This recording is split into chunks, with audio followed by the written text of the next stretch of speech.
yang terbaik dalam mengorganisasikan sumber daya untuk pencapaian misi dan sasaran organisasi. Jadi struktur organisasi itu ada beberapa tipe, ya. Nah, desain organisasi itu kita memilih struktur organisasi mana yang paling tepat untuk perusahaan kita untuk mencapai misi perusahaannya. Sedangkan struktur organisasinya sendiri itu adalah bentuk formal antara individu dan kelompok berkenaan dengan alokasi tugas, tanggung jawab, otoritas, dan organisasi. Ya, jadi struktur organisasi itu seperti yang kita tahu ya, bagi kalian yang sudah bekerja pasti tahu banget yang namanya struktur organisasi atau biasa disingkatnya STO. Nah, struktur organisasi itu adalah susunan ya, orang-orang semua yang bekerja di perusahaan kita. Ya, jadi individu dan kelompok ya yang bekerja dalam perusahaan kita dan mereka dialokasikan tugas masing-masing, tanggung jawab masing-masing dan otoritas masing-masing ya. Jadi kayak kemarin saya sampaikan, saya ibaratkan seperti paduan suara. Jadi setiap orang atau setiap kelompok itu memiliki tugasnya masing-masing. Tidak bisa semuanya bertugas yang sama. Nggak bisa semua penyanyi sama-sama kenceng. Nggak bisa semua penyanyi sama-sama sopran semua, atau bass semua, atau alto semua. Nanti tidak akan enak lagunya. Tapi kalau ada pembagian yang satu sopran, satu tenor, satu alto, satu bass, itu akan menghasilkan harmonisasi yang bagus banget. Ya, jadi struktur organisasi itu semua kelompok atau individu diberikan alokasi tugas masing-masing, tanggung jawab masing-masing, dan otoritas masing-masing. Ya, nah tapi bentuk struktur organisasi itu ada berbagai tipe ya. Nah, tinggal kita memilih mau tipe mana yang cocok untuk kita. Itu yang namanya desain organisasi. Struktur organisasi itu kerangka kerja formal yang menunjukkan tugas-tugas pekerjaan dibagi-bagi, dikelompokkan, dan dikoordinasikan. Ya. Kerangka kerja yang menunjukkan organisasi mendefinisikan pembagian tugas-tugas, penyebaran sumber daya, dan koordinasi antar departemen. Ya, jadi dalam suatu organisasi itu, selain setiap kelompok dan setiap orang itu diberikan tugas masing-masing, dibagi-bagi, dikelompokkan masing-masing, tapi jangan lupa ada kata kunci terakhirnya, yaitu koordinasi antar departemen. Ya, kalau masing-masing kelompok hanya fokus pada tugasnya masing-masing tanpa memperdulikan kelompok lain atau departemen lain, maka tidak akan bisa berjalan dengan harmonis. Tapi adanya bentuk koordinasi itulah yang membuat manusia-manusia yang bekerja ini saling bekerja sama. Makanya kemarin saya bilang penting yang namanya teamwork. Kalau kita bekerja dalam organisasi, kita tidak mungkin bekerja sendiri. Kita pasti melibatkan orang-orang sekitar kita. Makanya teamwork itu adalah sesuatu yang penting, ya. Ingat kemarin pas saya bahas tentang hard skill dan soft skill, ya. Misalnya departemen accounting, ya memang tugas mereka itu hanya accounting, pembukuan, pencatatan, gitu ya. Secara soft skill mereka tidak butuh yang namanya ilmu komunikasi, tidak butuh yang namanya teamwork. Tapi apabila mereka dilengkapi dengan kemampuan teamwork yang baik, pasti departemen akuntansi bisa bekerja sama dengan departemen lain sehingga menopang pekerjaannya. Ya. Nah, proses penciptaan suatu organisasi. Fungsi manajemen yang berkaitan dengan penetapan tugas-tugas, pengelompokan tugas-tugas ke dalam departemen, dan pengalokasian sumber daya serta penyebaran sumber daya organisasi untuk mencapai tujuan strategis. Ya, ini sama kayak tadi. Nah, kalau kita membentuk sebuah organisasi, ada beberapa konsekuensi yang harus kita terima. Yang pertama, pasti ada yang namanya peraturan. Ya, ya memang beberapa orang tidak suka diatur. Ya, mereka lebih suka bebas gitu ya. Tapi saat kita sudah dalam organisasi, mau tidak mau kita harus mengikuti peraturan yang ada. Karena tanpa adanya peraturan, organisasi yang isinya banyak orang ini akan menjadi kacau. Tapi dengan adanya peraturan, maka setiap orang bisa disiplin menjalankan tugasnya masing-masing agar semua tercapai dengan baik. Kedua, adanya kedudukan yang memberikan hak kewajiban dan kekuasaan serta membentuk suatu pertanggungjawaban. Ya, jadi ada yang levelnya di bawah, ada yang levelnya menengah, ada yang levelnya di atas. Semua itu memberikan hak yang beda-beda, memberikan kewajiban yang berbeda-beda, serta memberikan kekuasaan yang berbeda-beda. Sehingga nanti terbentuk yang namanya tanggung jawab. Yang bawah bertanggung jawab kepada yang menengah bertanggung jawab kepada yang atas, dan seterusnya. Lalu adanya hubungan kerjasama dengan orang lain. Nah, tapi fungsi apabila kita memberlakukan organisasi yang baik dalam perusahaan, maka fungsinya sebagai berikut. Ketentuan tentang susunan, kedudukan, dan hubungan antar personil ya. Jadi dengan ada organisasi, semua akan lebih jelas posisinya, akan jelas pekerjaannya dan jelas kedudukannya ya. Lalu ketentuan tentang pembagian kekuasaan dan tanggung jawab tiap-tiap personil. Tidak bisa dalam satu perusahaan semua menjadi manajer, maka akan kacau. Akan ada banyak pemikiran dan akan menjadi kacau. Namun tidak bisa juga dalam organisasi semuanya sebagai staff, tidak ada yang manajer. Maka semua akan bekerja tanpa arahan dan semua akan bekerja semaunya. Tapi dengan adanya seorang manajer dan adanya staff, maka akan terjadi keteraturan. Ya, manajer akan memanage atau mengatur staf di bawahnya agar semua bekerja dengan baik, lancar, dan goalnya berhasil. Ya, lalu ketentuan tentang luas dan macam pekerjaan yang harus dilakukan oleh personil bersangkutan. Ketentuan pembagian pekerjaan antar personil, ya, dan lain-lain. Nah, ada 8 dimensi penting di dalam sebuah struktur organisasi. Ada pembagian kerja, pendelegasian wewenang, departementalisasi, rentang kendali, spesialisasi kerja, rantai komando, sentralisasi dan desentralisasi, dan formalisasi. Ya. Nah, satu-satu kita bahas. Pembagian kerja, ya.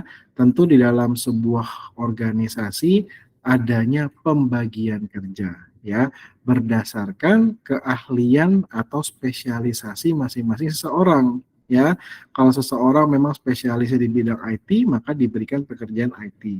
Dia tidak mungkin akan diberikan pekerjaan marketing, ya. Jadi adanya pembagian tugas-tugas berdasarkan spesialisasi masing-masing. Nah, pembagian kerja ini bisa secara horizontal atau vertikal. Kalau horizontal itu mendatar, ya. Jadi kalau kita tahu dalam suatu organisasi, kalau ada beberapa orang yang secara mendatar, secara horizontal itu tingginya sama, maka bisa dibilang dia ini memiliki kedudukan yang sama. Namun mereka memiliki tugas dan tanggung jawab yang berbeda. Ya, jadi apabila ada manajer marketing, manajer accounting, manajer purchasing, manajer lainnya gitu ya, semua itu dalam suatu organisasi secara mendatar tingginya sama. Sehingga manajer marketing dan manajer accounting secara posisi sama, sama-sama manajer. Namun mereka dibagi atas pekerjaannya. Manajer marketing yang berurusan dengan dunia pemasaran, manajer accounting berhubungan dengan pembukuan, walaupun mereka levelnya sama. Nah, tapi kalau pembagian bidangnya vertikal, atas ke bawah, itu terjadi yang namanya hierarki kewenangan, dari yang level rendah sampai level tertinggi. Ya, jadi apabila ada manajer marketing dibandingkan dengan supervisor marketing, ini semua di departemen yang sama, tapi secara vertikal atas bawah mereka berbeda. lebih tinggi kedudukannya manajer marketing daripada supervisor marketing, seperti itu.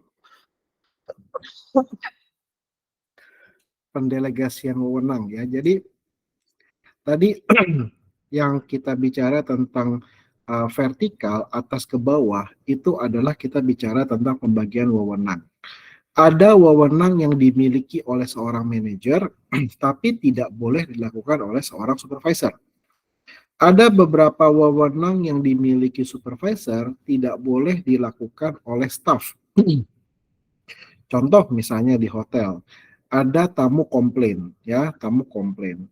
Nah, seorang manajer front office misalnya, itu diberikan kewenangan untuk memberikan diskon, memberikan voucher menginap, dia boleh memberikannya sebagai bentuk permintaan maaf kepada tamu yang komplain. Tapi seorang staff front office, apabila mendapatkan komplain tamu, dia belum tentu memiliki hak untuk mengeluarkan voucher menginap dan lain-lainnya. Jadi, ada perbedaan kewenangan antara manajer dengan staff. Tapi kalau sesama manajer, mereka biasanya memiliki kewenangan yang sama, tapi di bidangnya masing-masing. Ya, seorang front office manager dengan executive chef, mereka memiliki posisi yang sama, sama-sama seorang head of department, sehingga mereka memiliki kewenangan yang sama, tapi kewenangannya di departemen masing-masing. Seorang eksekutif chef, walaupun posisinya setara dengan front office manager, dia tidak boleh memberikan voucher menginap karena bukan ranahnya. Seorang front office manager, walaupun posisinya sama dengan eksekutif chef, dia tidak boleh memberikan makanan gratis komplimen kepada tamu sebagai permohonan maaf, karena itu ranahnya eksekutif chef. Ya, jadi ada pembagian wewenang dalam organisasi. Lalu ada departementalisasi, ya. Ini mengelompokkan orang-orang dalam suatu kelompok tertentu. Ada kelompok marketing, ada kelompok accounting, ada kelompok F&B product, ada kelompok F&B service. Jadi semua itu dikelompokkan dalam sebuah departemen. Setiap departemen memiliki fungsinya masing-masing, ya. Fungsinya F&B, fungsinya executive chef berbeda dengan fungsinya front office manager. Tapi setiap departemen-departemen itu kalau bisa berjalan dengan baik dan berkoordinasi antar departemen dengan baik, maka goal sebuah hotel akan lebih cepat tercapai daripada si chef punya jalannya sendiri, front office manager punya jalannya sendiri. Nggak akan, walaupun sama-sama bagus, tapi nggak akan ketemu dan tidak akan membangun hotel dengan maksimal. Nah, jenis departementalisasi ini dibagi-bagi, contoh departementalisasi berdasarkan fungsional. Nah, ini yang tadi saya ceritakan, pembagian departemen berdasarkan fungsinya masing-masing. Lalu ada departementalisasi berdasarkan produk, ya. Misalnya kita kalau ada di perusahaan Nestle, ya.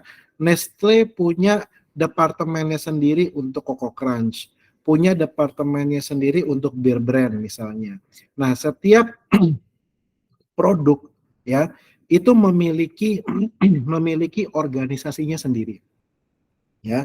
Jadi misalnya produk Bear Brand, dia punya tim marketingnya sendiri, dia punya mungkin ya, dia punya tim finance-nya sendiri. Sedangkan produk Coco Crunch itu juga punya marketingnya sendiri, punya tim sales-nya sendiri, berbeda-beda. Karena setiap produk itu memiliki metode yang berbeda dalam pemasarannya. Sehingga tidak bisa kita mengeneralisasi departemen marketing untuk semua produk, tidak bisa. Karena setiap produk itu pasti punya stylenya masing-masing. Lalu ada departementalisasi berdasarkan geografi, berdasarkan tempat kerja. Ada misalnya bank, ada bank yang cabangnya cabang Jakarta Pusat, ada bank yang cabangnya Jakarta Utara. Walaupun sama-sama brandnya, sama-sama merek banknya, tapi berbeda cabang daerah, ini berbeda organisasinya. Seperti itu. Lalu ada proses ya, pengelompokan pekerjaan berdasarkan proses dan berdasarkan kebutuhan pelanggan. Nah, rentang kendali itu artinya adalah berapa jumlah karyawan yang dapat dikelola oleh seorang manajer. Ya, ada beberapa manajer ya yang mungkin memang kemampuan dia hanya memanage sekitar 5 sampai 6 orang. Tapi ada manajer yang mampu memanage sebuah departemen besar yang isinya mungkin puluhan orang. Ya, jadi perbedaan kemampuan manajer dalam mengelola jumlah karyawannya berdasarkan kemampuan manajer, berdasarkan karakteristik karyawan, berdasarkan karakteristik pekerjaannya, dan berdasarkan kesamaan tugasnya. Itu yang mempengaruhi ke kapasitas seorang manajer dalam membawahi jumlah stafnya. Nah, jadi rentang kendali yang ideal di bawah seorang ya, seorang tim leader ya, itu adalah 3 sampai 8 orang. Ini kalau secara penelitian yang paling ideal ya. Lalu spesialisasi kerja ya. Sejauh mana tugas-tugas dalam organisasi dibagi-bagi menjadi pekerjaannya tersendiri ya. Jadi ini ada pekerjaan yang lebih khusus lagi untuk orang-orang yang memiliki spesialisasi yang juga lebih khusus ya. Karena dengan begini produktivitas kerja akan lebih tinggi ya karena setiap orang mengerjakan apa yang menjadi spesialisasinya sendiri-sendiri ya. Contoh misalnya dokter deh ya. Dokter ada spesialisasi, ada spesialis penyakit dalam, ada dokter spesialis misalnya penyakit jantung, dokter spesialis gigi, dan lain-lain. Nah, dokter spesialis penyakit dalam itu biasanya dikelompokkan lagi, dispesialisasi lagi. Ada dokter spesialis penyakit dalam, tapi dia lebih konsultan ke bagian apa gitu. Jadi lebih khusus lagi pekerjaannya. Dengan begitu produktivitasnya akan lebih sesuai dengan apa yang menjadi keahlian dia. Nah, lalu rantai komando ini garis wewenang yang tidak terputus yang membentang dari tingkatan atas organisasi hingga tingkatan paling bawah yang menjelaskan siapa melapor ke siapa. Kalau kita melihat suatu organisasi, pastikan kita sering melihat itu ada garis-garis ya yang menghubungkan antar satu orang dengan orang lain atau menghubungkan antar departemen. Nah, itu garis itu adalah garis komando. Jadi garis itu menunjukkan siapa-siapa yang levelnya sama, siapa-siapa yang levelnya lebih tinggi, siapa yang levelnya lebih rendah. Sehingga ketahuan siapa yang lebih rendah dan dia harus melapor kepada siapa. Ya, seperti itu. Nah, rantai komando itu berhubungan dengan wewenang. Ya, tentu yang rantai komando lebih tinggi memiliki wewenang yang lebih besar dibandingkan paling bawah. Begitu juga dengan tanggung jawabnya. Tanggung jawab yang posisi paling tinggi itu jauh lebih berat daripada tanggung jawab yang di bawahnya. Contoh misalnya di pabrik ya. Di pabrik ada karyawan yang pekerjaannya cuma menutup botol. Ada pekerjaan yang cuma merapihkan barang-barang masuk ke kontainer. Ada pekerjaan yang hanya memindahkan kontainer dari satu titik ke mobilnya. Jadi tanggung jawab dia hanya satu. Kalau bagian tutup botol, ya udah tanggung jawab kamu cuma tutup botol, that's it. Ya, berbeda cerita dengan kepala pabrik. Kepala pabrik harus bertanggung jawab atas seluruh operasional yang ada di pabrik. Ya, jadi tanggung jawabnya pun berbeda. Ya. Nah, lalu ada sentralisasi dan desentralisasi. Sentralisasi itu adalah di mana pengambilan keputusan itu terpusat pada satu orang. Ya, misalnya kita punya tim. Ya, kemarin Pak Khairul Amri sempat membahas tentang tim kerja tim gitu ya. Misalnya satu tim ada 5 orang dan 5 orang ini diketuai oleh satu orang tim leader gitu misalnya. Kalau sentralisasi, semua keputusan harus datang dari tim leader. Anggota tim tidak boleh membuat keputusan sama sekali. Mereka boleh memberikan pendapat, memberikan masukan, tapi ketok palu terakhir ada di tim leader. Kalau desentralisasi itu kebalikannya. Keputusan itu bisa diberikan kepada tim ya. Jadi asal timnya udah sepakat atas keputusan ini, tanpa memerlukan persetujuan dari atasan, tim boleh menjalankan keputusan tersebut. Nah, itu bedanya sentralisasi dan desentralisasi. Lalu ada formalisasi, ya, sejauh mana pekerjaan organisasi itu terstandar dan sejauh mana perilaku karyawan dibimbing oleh peraturan dan prosedur. Nah, jadi secara saya simpulkan, jadi ada 8 dimensi penting yang sudah kita bahas tadi, dari pembagian kerja, delegasi wewenang, departementalisasi, rentang kendali, spesialisasi kerja, rantai komando, sentralisasi dan desentralisasi, serta formalisasi. Ya, kebanyakan sasi-sasi nih hari ini. Oke, nah proses pengorganisasian. Proses membuat struktur organisasi selalu dimulai dari perincian pekerjaan, ya.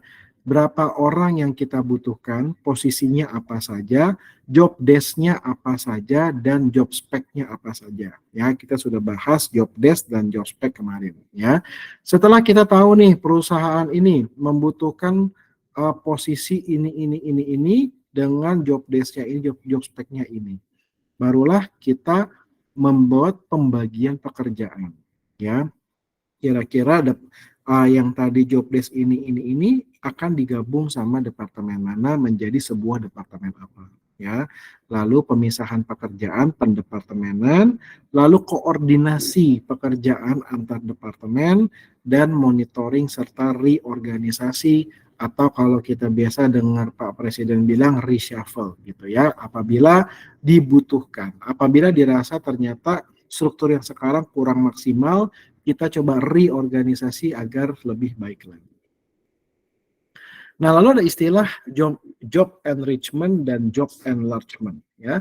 Job enrichment itu bertujuan memperluas pekerjaan karyawan secara vertikal, artinya karyawan akan diberi tugas yang levelnya di atas pekerjaannya saat ini. Secara singkatnya, job enrichment itu adalah promosi jabatan. Sesuai dengan katanya ya, rich atau kaya, ya. Jadi kalau kaya itu berarti kan dia diberikan sesuatu yang lebih besar lagi, ya. Dia dipromosikan naik jabatan untuk mendapatkan pekerjaan yang levelnya lebih tinggi dari yang dijalankan sekarang. Kalau job enlargement, ya, seperti katanya large itu artinya besar gitu ya. Job enlargement itu artinya kita di-encourage untuk mempelajari departemen lain.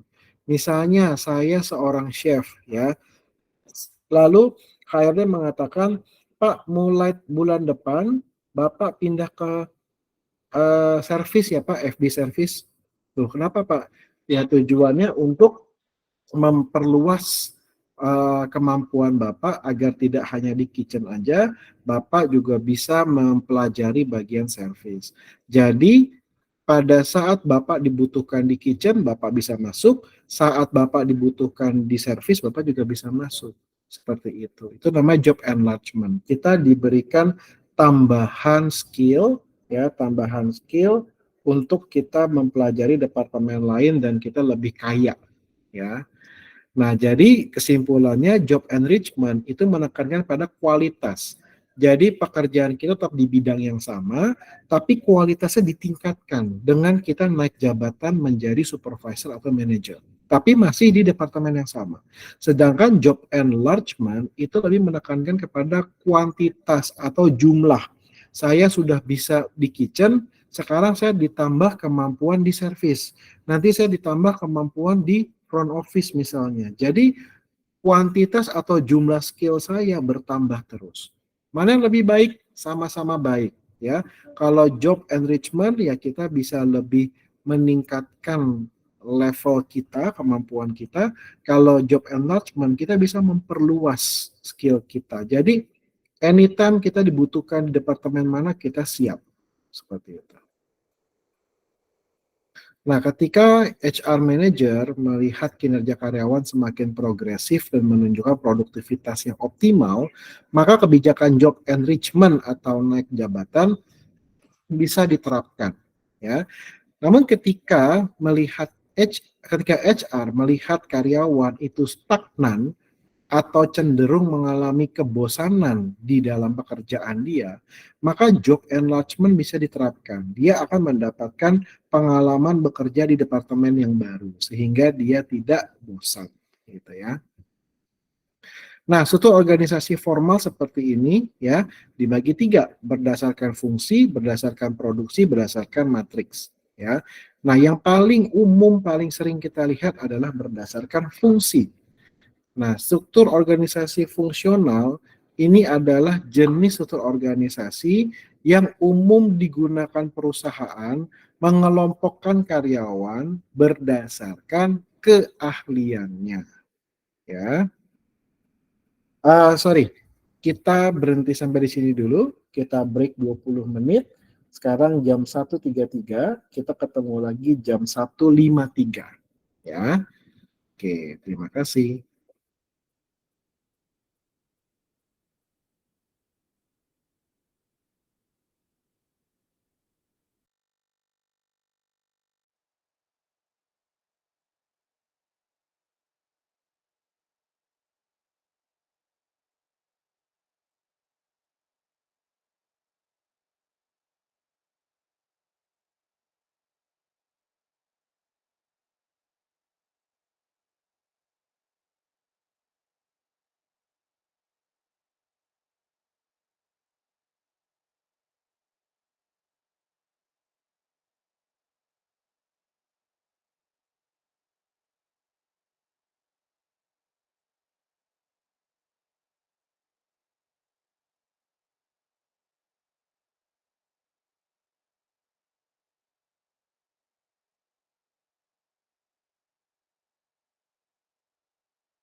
Oke, kita kembali lagi. Bisa dengar suara saya? Bisa, Pak. Bisa Siap. Pak. Oke. Nah, kita tadi membahas struktur organisasi bisa berdasarkan fungsi, berdasarkan produk, dan matriks, ya. Nah, struktur organisasi fungsional atau berdasarkan fungsi itu adalah struktur organisasi yang biasa kita lihat sehari-hari, ya. Struktur organisasi ini dikelompok-kelompokkan berdasarkan keahliannya. Ada departemen marketing, departemen accounting, departemen finance, departemen engineering, departemen FO, ya. Jadi struktur organisasi ini dibagi-bagi berdasarkan kelompok keahliannya, ya. Nah, struktur organisasi ini direkomendasikan bagi perusahaan yang strategi bisnisnya cenderung tetap dan stabil, ya.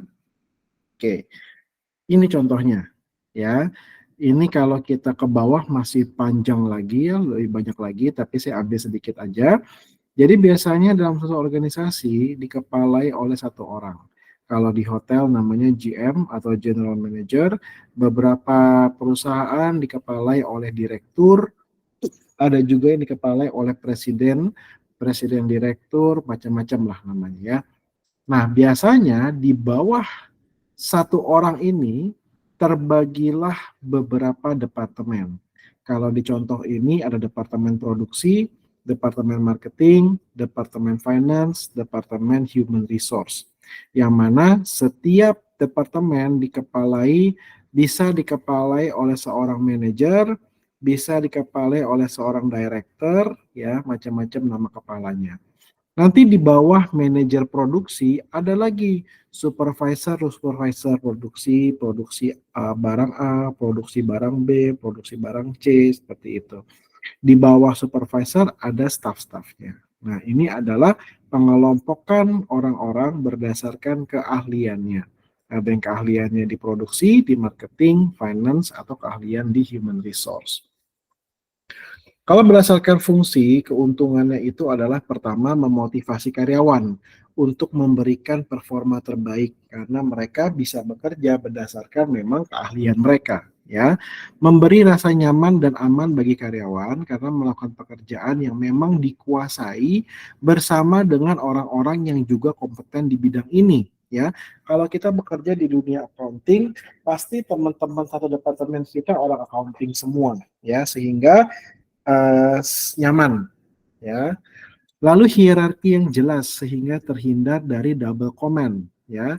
Kalau struktur organisasi yang nanti yang sebelah itu cenderung bisa menimbulkan double command atau dua perintah karena kepalanya itu dua orang. Nah, nanti kita lihat ya.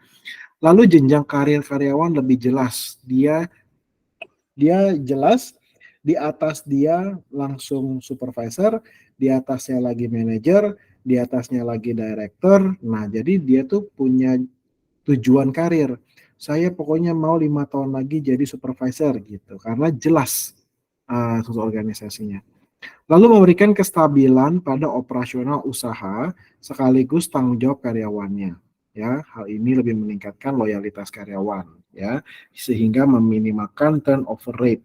Turnover rate itu artinya adalah angka keluar masuknya seorang di dalam perusahaan, seberapa banyak sih pegawai yang keluar di tahun ini dan seberapa banyak pegawai yang masuk di tahun ini. Semakin tinggi angka turnover rate, artinya semakin banyak karyawan yang keluar dan banyak juga karyawan yang masuk. Nah, ini kurang bagus karena dianggap satu, perusahaannya mungkin dinilai tidak nyaman untuk bekerja, sehingga orang banyak yang resign. Nah, dengan orang resign, otomatis perusahaan harus cepat mencari penggantinya. Jadi perputarannya itu cepat, perputaran tinggi. Ini kurang bagus. Kalau turnover rate-nya rendah, itu terbilang bagus. Artinya jarang ada karyawan yang resign. Artinya karyawan nyaman bekerja di situ, gitu ya. Nah, cuman jeleknya apa? Kalau turnover rate-nya rendah, jarang karyawan ada yang resign, artinya banyak karyawan lama di sana. Karyawan lama takutnya menimbulkan senioritas, menimbulkan bullying gitu ya. Tapi kalau turnover-nya tinggi, artinya karyawannya ganti-ganti terus, artinya tidak ada senioritas. Karena yang kita ketemu teman senior kita di kantor, ternyata dia baru masuk 3 bulan yang lalu. Kita ketemu manajer kita, ternyata baru masuk setahun yang lalu. Jadi semua itu orang-orang baru. Cuma memang kejelekannya kalau turnover rate-nya tinggi, HRD-nya harus ngulang-ngulang terus memberikan pelatihan, pelatihan, pelatihan seperti itu. Nah, tapi ada kekurangannya juga. Kalau suatu organisasi fungsi ini kekurangannya adalah resiko karyawan merasa jenuh ya karena pekerjaannya itu-itu aja dan berulang-ulang terus. Minim interaksi dengan karyawan dari divisi lain ya karena dia hanya memang terfokus pada divisi dia sendiri. Perkembangan keterampilan dan wawasan lambat ya karena dia hanya fokus pada kerjaan dia yang berulang-ulang aja. Lalu pembuatan keputusan harus melewati birokrasi yang panjang ya. Untuk mendapat peran spesialis harus mengeluarkan anggaran khusus, membentuk perusahaan yang sulit menerima perubahan. Nah, yang kedua, suatu organisasi berdasarkan produk ya. Suatu organisasi berdasarkan produk adalah suatu organisasi di mana perusahaan mengatur berdasarkan apa yang mereka jual. Tadi yang saya ceritakan tentang kantor Nestle, ya, dia punya divisi Coco Crunch, dia punya divisi Bear Brand, dia punya divisi lainnya lagi. Nah, setiap divisi itu jadi pembagian staf pekerjaan berdasarkan divisinya. Ya, contoh seperti ini. Misalnya ada sebuah perusahaan ya, misalnya contoh perusahaan apa gitu ya, dia memproduksi barang-barang kesehatan, dia juga memproduksi barang-barang kecantikan, memproduksi makanan, memproduksi lain-lainnya. Nah, memang semua ini dikepalai oleh satu orang yang namanya CEO. Ya, CEO ini adalah kepala dari semuanya. Nah, namun dia membagi pekerjaan stafnya berdasarkan divisinya. Kalau memang divisi produk kesehatan, maka ya satu produk kesehatan itu seperti satu perusahaan sendiri. Dia punya R&D-nya sendiri, dia punya produksinya sendiri, dia punya finance-nya sendiri, dia punya marketingnya sendiri, dia punya customer service-nya sendiri. Terus ada divisi produk kecantikan. Nah, produk kecantikan itu seperti satu perusahaan sendiri. Dia punya susunan organisasi lengkap di dalam divisi dia. Begitu juga dengan food gitu. Jadi ini pembagiannya berdasarkan produk ya. Nah, tapi yang menjadi satu departemen itu biasanya contoh human resource ya. Jadi human resource ini menangani staf untuk seluruh divisi yang ada. Lalu contoh procurement atau purchasing ya, purchasing juga membantu semua divisi yang ada ya. Lalu ada finance pusat gitu ya. Tadi setiap divisi punya finance-nya, tapi tetap semua melapor ke satu finance pusat ya dan lain-lainnya. Nah, keunggulannya apa? Struktur ini memungkinkan perusahaan mencapai keunggulan kompetitif di pasar masing-masing produk ya. Jadi saya bilang setiap produk itu punya teknik penjualan berbeda-beda, punya teknik pemasaran masing-masing. Jadi diharapkan mereka bisa bekerja atau bergerak sesuai dengan stylenya masing-masing sehingga bisa maksimal ya. Lalu masing-masing divisi memiliki otonomi mengalokasikan sumber daya dan menetapkan strategi yang tepat sesuai dengan kondisi pasar spesifik mereka, ya.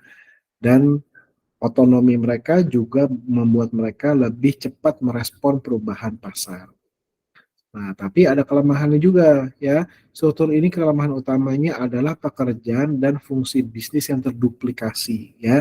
Jadi ada marketing health, ada marketing beauty, ada marketing food. Terlalu banyak orang marketing di perusahaan tersebut, ya. Memang kejelekannya di situ, tapi kebagusannya ya setiap marketing dia fokus akan stylenya masing-masing. Dan karenanya ini mengkonsumsi sumber daya yang lebih banyak dan biaya yang lebih besar, ya. Selain itu, ada kalanya kesuksesan di satu lini produk mengkanibalisasi lini lainnya, ya. Jadi ini kalau misalnya perusahaan menganggap ada salah satu lini divisi mereka yang performanya kurang bagus. Nah, takutnya divisi itu akan dimatikan berkat kesuksesan dari divisi yang lain, ya, seperti itu. Nah, ketiga adalah organisasi sistem metrik. Nah, ini yang paling memusingkan, ya. Metrik itu merupakan organisasi dengan multi komando. Wah, komandonya nggak cuma satu, perintahnya nggak cuma satu, atasannya nggak cuma satu, ya. Jadi satu orang staff, atasannya bisa 2 orang, ya. Biasanya organisasi matriks itu dibagi atas 2 tipe manajer, yaitu manajer fungsional dan manajer proyek. Nah, permasalahan utama dalam organisasi ini adalah komunikasi, karena dia bingung, dia harus tanya ke siapa, manajer yang fungsional atau manajer yang proyek. Nah, contohnya seperti ini, ya. Jadi ada seorang dewan direksi, ya, ini kepalanya lah ya. Nah, kepalanya ini memiliki ada 5 departemen di bawahnya. Ada pemasaran, ada operasional, ada SDM, ada keuangan, ada manajer research and development. Nah, ini adalah manajer fungsional. Jadi mereka punya manajer di departemen masing-masing. Nah, tapi ada manajer proyek A, manajer proyek B, proyek C, proyek D. Jadi selain manajer fungsional yang di atas tadi, ada manajer proyek di sebelah kiri, ya. Contoh, kita menggabungkan ini sebenarnya matriks ini menggabungkan antara struktur organisasi fungsional dengan struktur organisasi produk tadi, ya. Kita kembali ke produk tadi lah. Contoh, dia punya divisi produk kesehatan, gitu ya. Produk kesehatan, ya, misalnya kita lihat nih produk kesehatan masuknya ke proyek A misalnya. Nah, produk kesehatan dia pasti membutuhkan orang pemasaran, ya kan? Tadi kan kita bilang setiap divisi membutuhkan timnya sendiri-sendiri. Dia butuh orang pemasaran P1, dia butuh orang operasional untuk divisi dia O1, dia perlu ada orang human resource S1, dia butuh orang keuangan untuk divisi dia K1, dia butuh orang R&D di divisi dia yaitu R1. Jadi dia butuh, jadi P1, O1, S1, K1 dan R1 semua bekerja di bawah pimpinan divisi produk kesehatan, ya. Tapi di waktu yang sama, si P1 dia itu bukan hanya bawahannya si manajer proyek A, tapi di waktu yang sama dia juga bawahannya manajer pemasaran. Jadi kalau suatu waktu manajer pemasaran melihat, oh ternyata proyek C orang pemasarannya lagi kurang nih. Oke, P1 kamu tolong ke P3 bantu mereka di sana. Gitu. Jadi uh, manajer proyek itu akan menggunakan semua sumber daya manusianya untuk membantu divisi dia. Tapi di waktu yang sama, masing-masing stafnya itu juga bawahan dari manajer pemasaran, sehingga dia harus mengikuti juga perintah manajer pemasaran untuk ditempatkan di divisi manapun. Ya, seperti itu. Nah, ini yang sangat membingungkan dan zaman sekarang sepertinya sudah tidak ada yang menggunakan seperti ini. Mereka pilih mau fungsional atau mau produk, gitu. Ya. Nah, lalu ada organisasi informal ya yang tidak formal. Yang tadi kita bahas itu adalah organisasi yang formal. Suatu organisasi informal ini adalah suatu organisasi tanpa melibatkan pedoman tertulis untuk beroperasi, melainkan berdasarkan norma-norma dan sistem yang dikembangkan oleh anggota. Jadi tidak ada peraturan tertulis, semua berjalan berdasarkan norma-norma yang ada. Nah, ini memang agak sulit ya, karena kalau tidak ada aturan yang resmi, semua mengandalkan norma-norma, tentu ini akan sulit berjalan secara berkesinambungan, gitu ya. Penting nggak informal? Ya, ada pentingnya. Ya, pertama, anggota memiliki kesempatan membangun ikatan kuat dengan rekan mereka. Itu satu. Kedua, suatu organisasi informal memungkinkan anggota tetap terinformasi, ya, karena ini tidak ada tidak ada batasan-batasan antar anggotanya, jadi informasi itu akan menyebar dengan rata.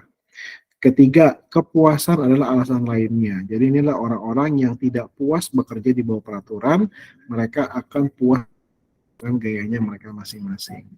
Ya. Nah, karakteristiknya itu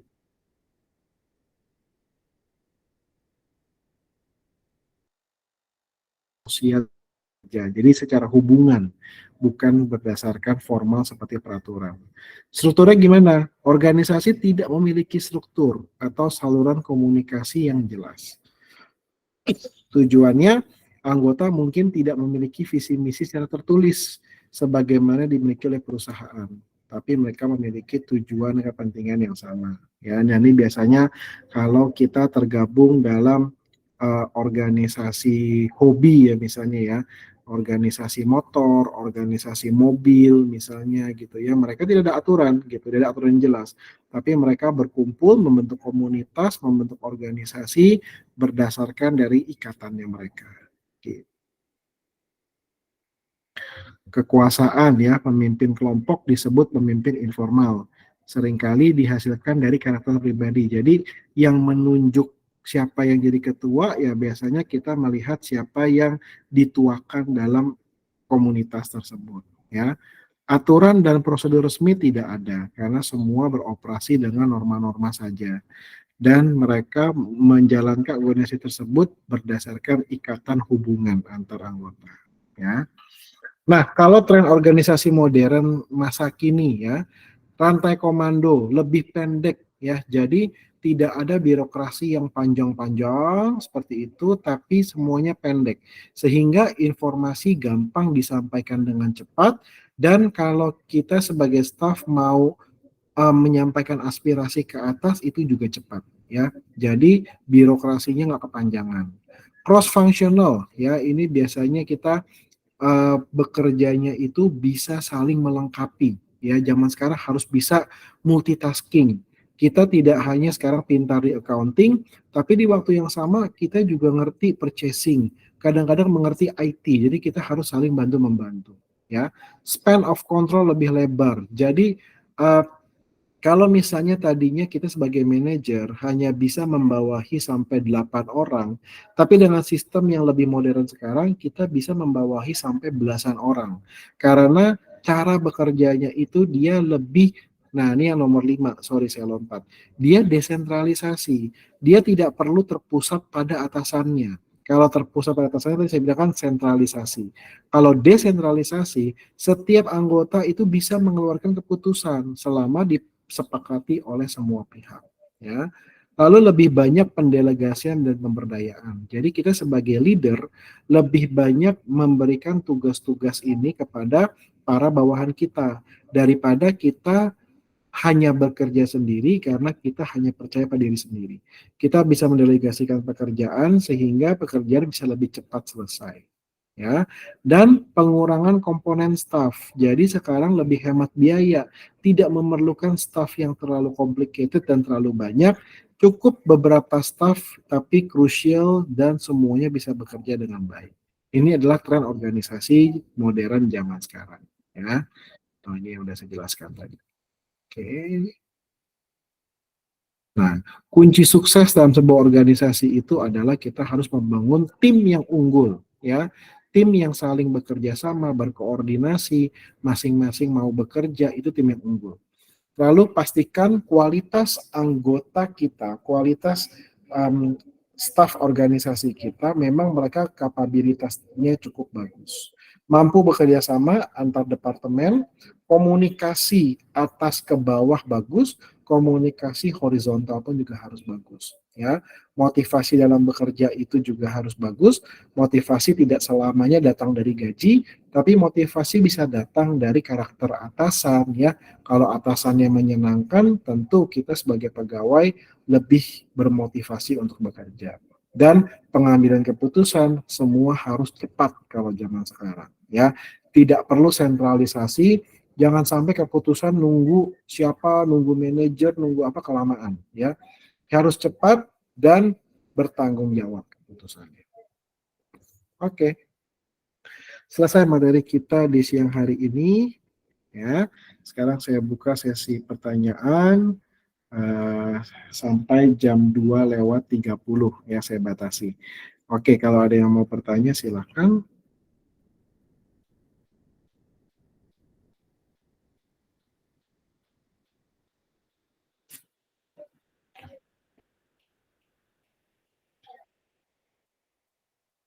Ya, Bu Lamia silakan Bu. Ya, siang Pak. Siang. Iya Pak, kan menyambung yang kemarin ya Pak. Yang kemarin kan ada perusahaan memberikan target kepada stafnya, misalkan dalam jangka waktu tertentu ada promotion atau naik jabatan. Jadi gitu kan Pak? Betul. Ya, ada salah satu perusahaan yang saya tahu, perusahaan multinasional, karena kakak saya dulu bekerja di sana ya Pak. Di situ justru perusahaan itu sangat amat jarang memberikan promotion kepada stafnya, bahkan sampai manajernya aja bilang lebih baik pindah ke tempat kerja yang lain. Itu apa yang menyebabkan perusahaan itu jarang banget kasih promotion ya Pak? Kan tentu apa gitu Pak sebabnya, saya yang mau saya tanyain itu. Oke, baik. Ya, betul. Tren perusahaan zaman sekarang ya, mereka perusahaan itu lebih memiliki, jadi gini, kalau ada posisi manajer kosong ya, manajernya resign misalnya yang lama gitu ya, perusahaan zaman sekarang lebih memilih mencari manajer baru dari luar daripada mencari staff di bawahnya, supervisor di bawahnya untuk dinaik promosikan menjadi manajer. Kenapa seperti itu? Karena perusahaan itu senang dengan ide-ide yang baru. Mereka menganggap kalau staff itu sudah cukup lama bekerja di perusahaan kita, pada saat dia menjadi manajer, dia biasanya tidak akan membuat kontribusi yang terlalu besar. Dia tidak akan membuat ide-ide baru yang lebih banyak. Karena dia sudah terbiasa bekerja dengan cara yang lama, sehingga kalau dia menjadi manajer, yang ada dia hanya mengcopy manajer yang lama, seperti itu. Tapi kalau kita meng-hire seseorang baru menjadi manajer, dia akan memberikan insight baru. Dia akan memberikan wawasan baru, pandangan baru yang dia bawa dari pekerjaan dia sebelumnya. Jadi perusahaan akan mendapatkan refreshment, akan mendapatkan penyegaran, pembaharuan ilmu gitu-gitu. Nah, itu memang itu yang terjadi dan memang saya pernah bertanya ke beberapa HRD, karena saya juga sama seperti Bu Lamia, saya pernah mengkritisi hal itu. Kok kamu tidak mengkedepankan jenjang karir staf kamu gitu. Jadi cerita seperti itu gitu. Karena kalau kita menaikkan staf yang di bawahnya, staf lama, biasanya tidak akan terjadi hal-hal yang baru. Hanya akan terjadi hal-hal yang seperti sebelumnya terjadi.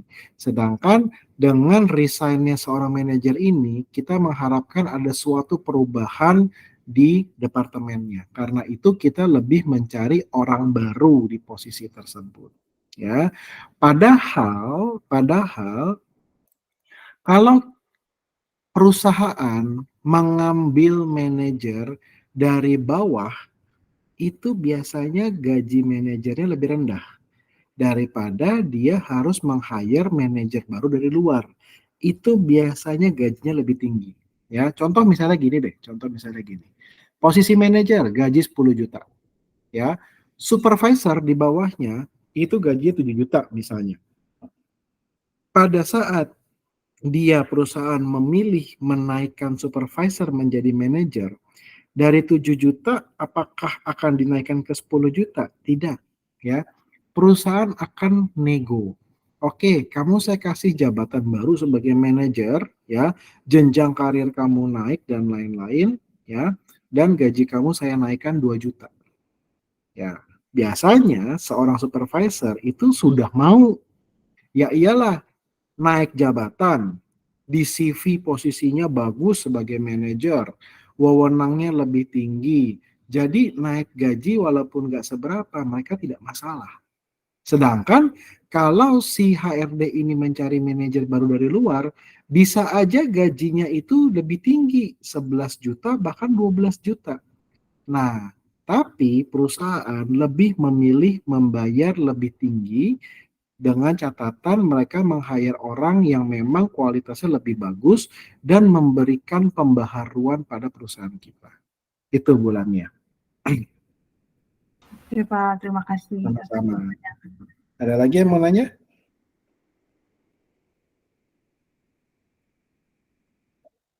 Ya, Pak Dery, silakan Pak.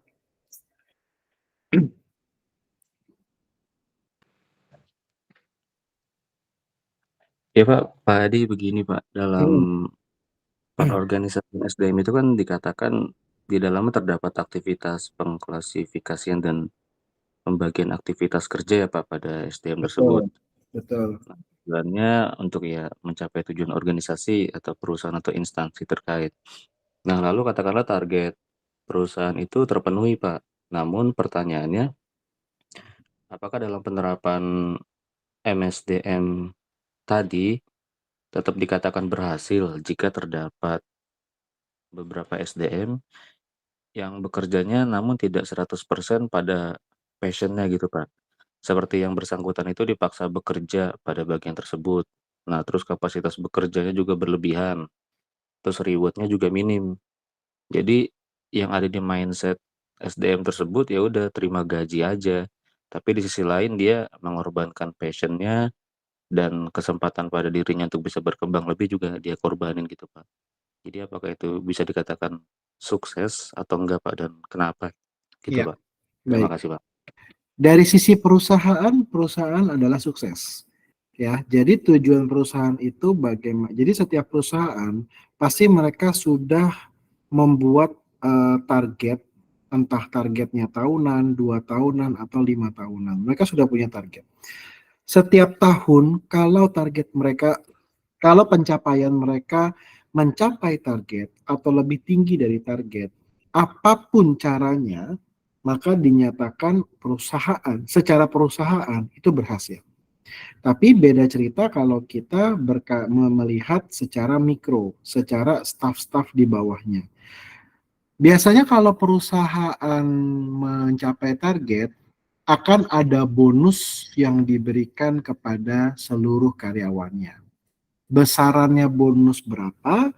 Berdasarkan dari KPI masing-masing staf. Belum tentu kalau perusahaan mencapai target, tapi semua departemen juga mencapai target. Belum tentu. Ya, bisa aja departemen HRD ternyata KPI-nya masih di bawah target.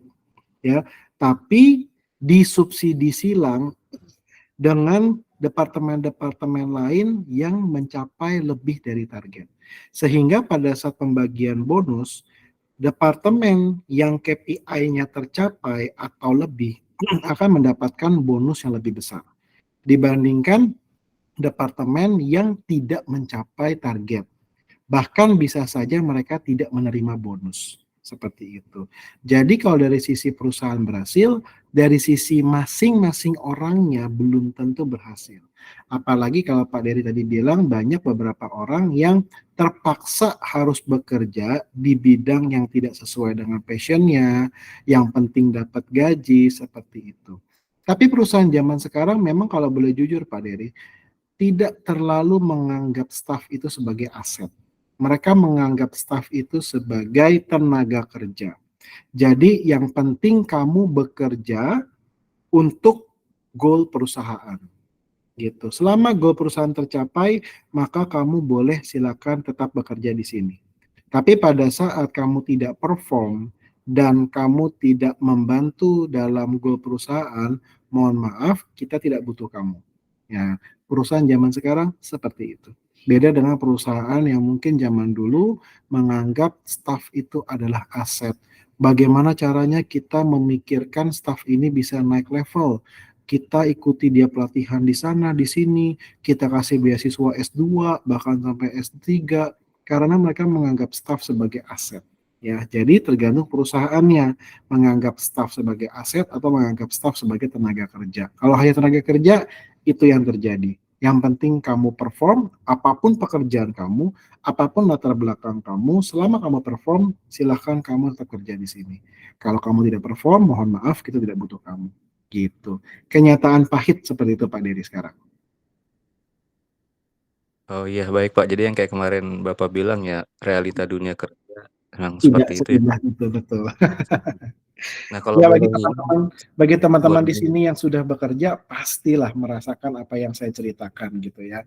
Bagi teman-teman yang belum bekerja, bukan saya mau menakut-nakuti kalian, tapi apa yang kita ajarkan di perkuliahan itu adalah idealnya seperti itu. Namun saat kita terjun ke dunia kerja, mungkin ada beberapa perusahaan yang masih ideal seperti itu, tapi ada juga perusahaan yang berbeda cerita dengan yang saya ajarkan di sini gitu. oh, iya. Baik Pak, satu hal lagi Pak. Iya, Boleh nggak sih Pak Bapak kasih pandangan atau rekomendasi berdasarkan pengalaman Bapak gitu? Kayak international chain hotel yang memang vibe perusahaannya itu bagus Pak untuk membuat karyawan itu bisa berkembang lebih gitu Pak. Kira-kira gitu Pak. Yang menurut Bapak tuh bagaimana Pak? kalau itu mohon maaf saya nggak bisa Pak Dery karena saya tidak mau terkesan membagus-bagusi satu brand, lalu membuat seolah-olah brand yang lain mungkin tempat kerjanya nggak seperti itu atau apa nanti kesannya kayak saya jadinya seperti brand ambassador suatu brand gitu ya. Intinya gini sih Pak Dery, intinya adalah selama kita bekerja di international chain hotel, intinya itu apapun yang mereka berikan ke kita, sebaik apapun manajemen mereka, seburuk manajemen mereka, kita bekerja ya mencari pengalaman. Ada kalanya kalau saya kasih perusahaan yang bagus-bagus, nanti takutnya hanya mau bekerja di perusahaan yang bagus-bagus. Takutnya teman-teman tidak merasakan bekerja di perusahaan yang mungkin kurang bagus. Sedangkan menurut saya kalau kalian bekerja di perusahaan yang kurang bagus, itu bagus buat pengalaman kalian. Jadi kalian tahu, oh ada toh perusahaan kayak begini, oh ada toh perusahaan kayak begitu. Jadi kalian bisa lebih luas mengenal dunia kerja, mengenal banyak karakter perusahaan. Nah, nanti silakan kalian sendiri yang menilai di diri kalian sendiri cocoknya mau bekerja di mana. Kalau saya bilang, oh bagusnya brand A, ya belum tentu ternyata saat kalian bekerja lah kok nggak seindah yang Pak Adi ceritain gitu, ternyata berbeda gitu. Karena bagi setiap orang idealisme itu berbeda-beda. Idealisme saya, apa yang menurut saya bagus, belum tentu menurut teman-teman itu bagus. Jadi intinya perusahaan manapun sebenarnya bagus buat teman-teman belajar. Saya tidak bilang semua perusahaan bagus, tidak. Semua hotel itu bagus sebagai tempat belajar. Ada yang baik, ada yang kurang baik.